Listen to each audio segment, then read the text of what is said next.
મહાનગરપાલિકાના ઘરવેરા વિભાગ દ્વારા અપૂરતી વ્યવસ્થા કરવામાં આવી હોવાના કારણે લોકો પરેશાન।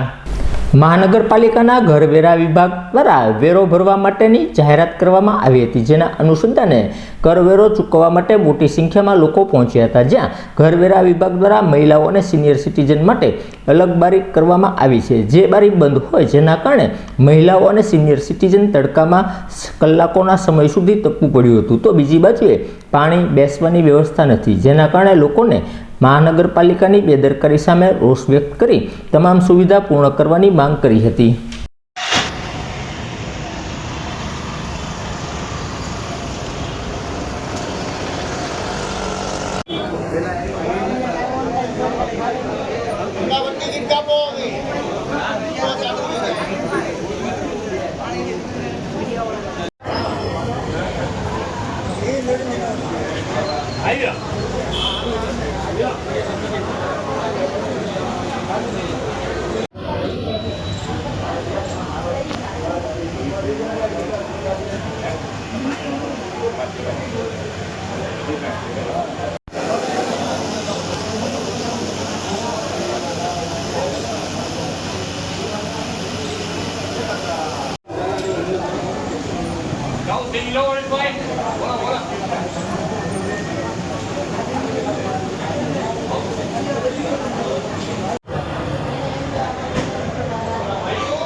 રૂવાપરી મંદિર ઘરવેરાનો હપ્તો ભરવા માટે અને સિનિયર સિટીઝનની મહિલાઓની લાઈન અલગ આપી છે, બારી બંધ રાખી છે।